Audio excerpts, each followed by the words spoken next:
if you're feeling mentally exhausted and fatigued constantly. And I know as moms, there's an aspect of that.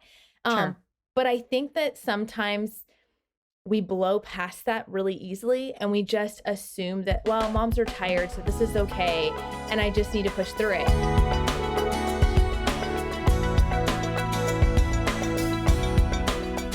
The distractions can be overwhelming in every way. Yes. And a lot of times, like when you find yourself distracted, like somebody asked me when I started to talk on this topic, and it kind of threw me off guard because I just kind of assumed you knew if you were a distracted mom. But somebody asked me, how would I know if I'm a distracted mom?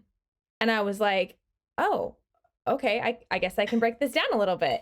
If you feel like you're constantly wasting time, if you feel like you really, you're just, you can't get to that. If you feel like a lot of the work you're doing is not at its best and you kind of feel like you're a little bit of everything to everybody and not really able to accomplish anything or to do anything well, if you're feeling mentally exhausted and fatigued constantly, and I know as moms, there's an aspect of that. Sure. But I think that sometimes we blow past that really easily and we just assume that, well, moms are tired, so this is okay. And I just need to push through it. And there are physical tiredness that we feel. But when there's this mental overload, there are things we can do to kind of shift that and to take off some of that extra mental weight.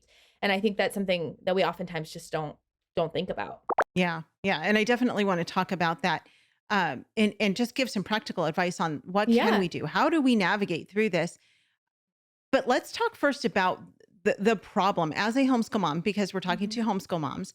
Yes. So specifically, and I feel like, I mean, you've talked about some of it, but like we could just go on forever about why this is a problem. But I want to bring hope to the situation because Yes. I think so oftentimes moms don't homeschool or they want to give up on homeschooling because they think they think that the teacher in the classroom has it all together and that she is going to be able to teach their kids in a more focused way than the mom can. And so I feel this too sometimes. I never have the urge to put my kids in a classroom, but oftentimes I'm like, man, I'm such a mess.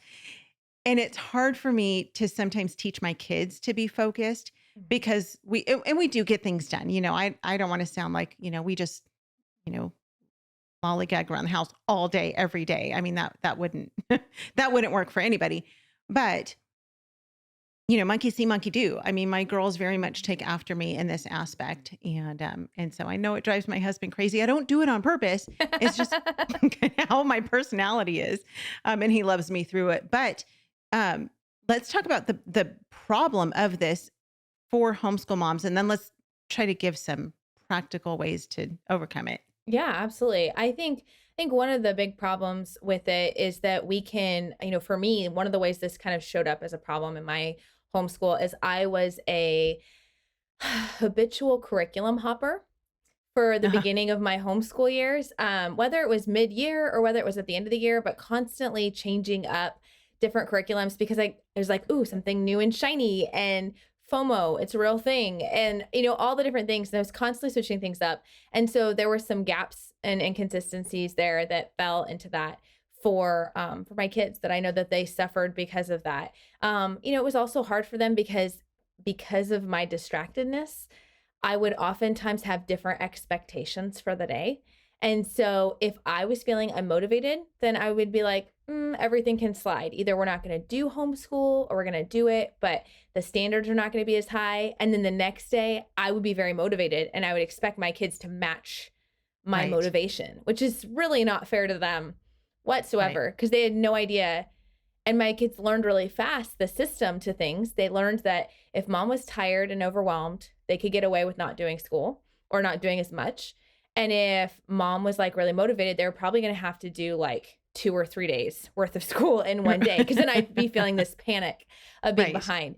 But there is 1000% hope in this because God completely shifted things in my life. And some of these strategies that we're going to share are ways that this happened, but there's also part of it that was a heart change. And like, I want to encourage, like, that is the most practical thing you can do about this is to recognize the problem Mm-hmm. and like take it to the Lord, because if he's called you to this, like he's going to equip you for it. And we can so often be like, well, this is just the way I am. Like I'm kind of doomed to this.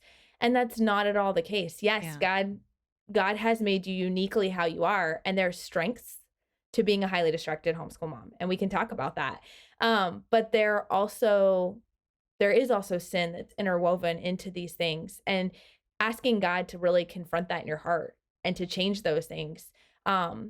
He will be faithful to do it, And so I think that's the biggest hope that I can give, is that you can do the strategies, but until you have the heart change, you're not going to see that impact. Talk about that transition for you then, of going from realizing, and did you realize it before your daughter's therapist, revealed to you? Yes. Did you realize like, oh man, I'm just distracted and, kind of scattered all over the place, but you didn't really know why? Yeah, I did not know why. I did discover that beforehand. I started to see, as my kids got older, the consequences of my choices on them. And I started to notice that they would get really frazzled, or that they were feeling like they didn't know what the expectations were going to be for the day. And at first I would get frustrated. And then, thankfully God gave me that insight to be able to see, maybe this is a me problem, not a them problem. Yeah. And so thankfully I started working on that several years before. Like I actually only found out I had ADHD, I think it was back in 2020. So it's only been in the last 3 years. Oh, wow. Yeah. So it's been a much more recent thing. And since then I'm like, okay, I can learn to find the strengths and the weaknesses and what I need to work on.